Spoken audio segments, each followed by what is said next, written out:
KPCC ആസ്ഥാനത്ത് മുഖ്യമന്ത്രി സ്ഥാനത്തിനു വേണ്ടിയുള്ള ചർച്ചകൾ കൊടുമ്പിരിക്കൊള്ളുകയാണ്. MLA-മാരെയും MP-മാരെയും വെവ്വേറെ കാണുന്നു. നിരീക്ഷകർ അവരിൽ നിന്നുള്ള വിവരങ്ങൾ ചികഞ്ഞെടുക്കുന്നു. ആരാകണം മുഖ്യമന്ത്രി, അല്ലെങ്കിൽ ആർക്ക് മുഖ്യമന്ത്രി കസേര നൽകണം?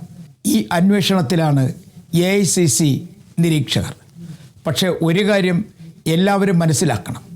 വലിയ ഭൂരിപക്ഷം നൽകി വിജയിപ്പിച്ച ഒരു കൂട്ടം ജനങ്ങളുണ്ട് കേരളത്തിൽ. അവരുടെ താല്പര്യങ്ങൾ കൂടി മാനിക്കണം എന്നാണ് ഘടകകക്ഷികളിൽ ചിലരുടെ ആവശ്യം. അതവർ തുറന്നു പറയാനും തയ്യാറായി. നിരീക്ഷകർക്ക് മുന്നിൽ ആരാകണം മുഖ്യമന്ത്രി എന്ന കാര്യത്തിൽ വ്യക്തമായ സൂചനയാണ് മുസ്ലിം ലീഗ് നൽകിയത്.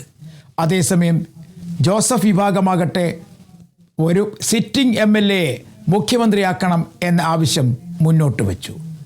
RSPയും CMPയും ഒക്കെ ഇതേ ആവശ്യം തന്നെ മുന്നോട്ട് വെച്ചു എന്നുള്ള വിവരങ്ങളാണ് ഇപ്പോൾ പുറത്തു വരുന്നത്. എന്തായാലും ഇതുവരെ കാണാത്ത ഒരു ചർച്ചയാണ് KPCC ആസ്ഥാനത്ത് കഴിഞ്ഞ ദിവസങ്ങളിൽ കണ്ടത്. കഴിഞ്ഞ തിരഞ്ഞെടുപ്പിൽ വിജയിച്ച എല്ലാവരെയും തിരുവനന്തപുരത്തേക്ക് വിളിപ്പിച്ചു. നിരീക്ഷകർ അവർക്ക് പറയാനുള്ളതെല്ലാം കേട്ടു. അതുമാത്രവുമല്ല, ആരെ മുഖ്യമന്ത്രിയാക്കണം എന്ന കാര്യത്തിൽ വ്യക്തമായ സൂചന നൽകണം എന്ന ആവശ്യവും അവർ മുന്നോട്ട് വച്ചു. ചിലരൊക്കെ പറയാനുള്ളത് നിരീക്ഷകർക്ക് മുന്നിൽ പറഞ്ഞു. ഇനി ബാക്കി ഉള്ളതെല്ലാം അങ്ങ് ഇന്ദ്രപ്രസ്ഥത്തിലാണ്, അതായത് ഡൽഹിയിൽ. പ്രമുഖരായ നേതാക്കളെയെല്ലാം ഡൽഹിയിലേക്ക് വിളിപ്പിക്കും. മാത്രവുമല്ല, ചർച്ചകൾ അവിടെ നടക്കും. ആരാകണം മുഖ്യമന്ത്രി എന്ന കാര്യത്തിൽ അന്തിമ തീരുമാനം ഹൈക്കമാൻഡിൻ്റേതാണ്. പക്ഷേ ജനങ്ങളെടുത്ത തീരുമാനം എവിടെ എന്നൊരു ചോദ്യം കൂടി ഇവിടെ ഉയരുന്നുണ്ട്. സാധാരണ നിന്നും വ്യത്യസ്തമായി വലിയ ഭൂരിപക്ഷം നൽകിയും ഒരുപാട് സീറ്റുകൾ നൽകിയുമാണ് കേരളത്തിൽ നിന്നും UDFനെ ജനങ്ങൾ തിരഞ്ഞെടുത്തത്. അവരുടെ മനസ്സിൽ ചില ചിന്തകളുണ്ടാകും, ചില വിചാരങ്ങളുമുണ്ടാകും.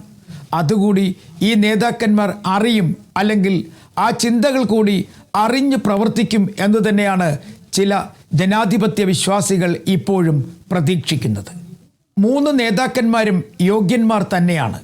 KC വേണുഗോപാലും രമേശ് ചെന്നിത്തലയും VD സതീശനും. പക്ഷേ കഴിഞ്ഞ 5 വർഷത്തെ പ്രവർത്തനം വിലയിരുത്തി വേണം ആരാകണം മുഖ്യമന്ത്രി എന്ന കാര്യത്തിൽ അന്തിമ തീരുമാനമെടുക്കേണ്ടത് എന്നാണ് മുസ്ലിം ലീഗ് പറയാതെ പറഞ്ഞു വയ്ക്കുന്നത്. രമേശ് ചെന്നിത്തലയാകട്ടെ പറയുന്നത് അദ്ദേഹത്തിൻ്റെ പഴയ പാരമ്പര്യവും ഭരണരംഗത്തുള്ള അദ്ദേഹത്തിൻ്റെ പ്രാഗൽഭ്യവും അതിനുപരി പരിചിതമായ ചില കാര്യങ്ങളുമൊക്കെയാണ് അദ്ദേഹം മുന്നോട്ട് വയ്ക്കുന്നത്.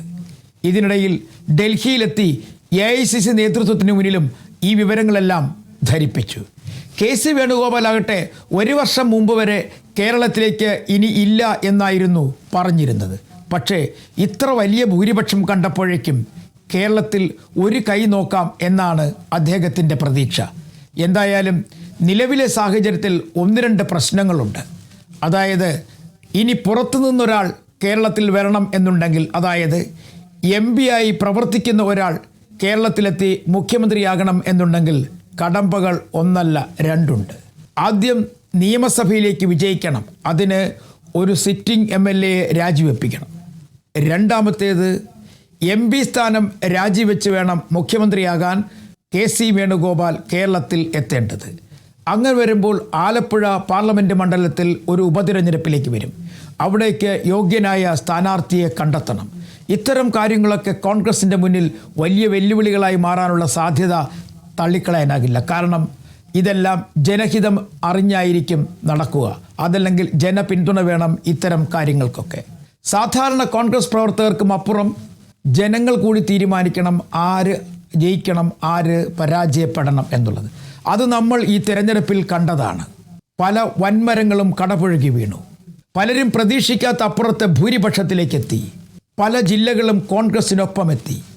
അതിനുമപ്പുറം വലിയൊരു ഭൂരിപക്ഷം തന്നെ കോൺഗ്രസിന് ലഭിക്കുകയും ചെയ്തു. എന്തായാലും ചർച്ചകൾ വലിയ തരത്തിൽ നടക്കുന്നതിനിടയിൽ പ്രതിപക്ഷ നേതാവ് VD സതീശനെ മുഖ്യമന്ത്രിയാക്കണമെന്ന ആവശ്യം ഉന്നയിച്ചുകൊണ്ട് തെരുവുകളിൽ അദ്ദേഹത്തിൻ്റെ അനുയായികൾ രംഗത്തിറങ്ങിക്കഴിഞ്ഞു.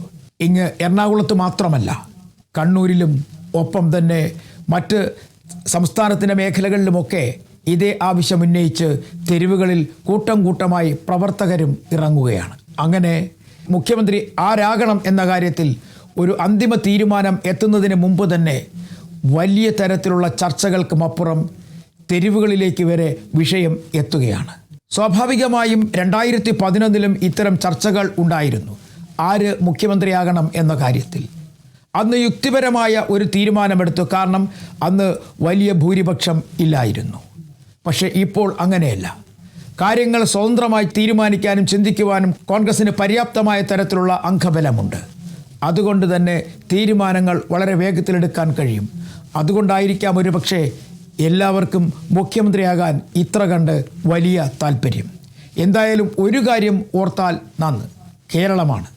ആര് വിജയിക്കണം, ആരെ പരാജയപ്പെടുത്തണം എന്ന് കേരള ജനത പലപ്പോഴും തീരുമാനിക്കാറുണ്ട്, അത് നടപ്പിലാക്കാറുമുണ്ട്.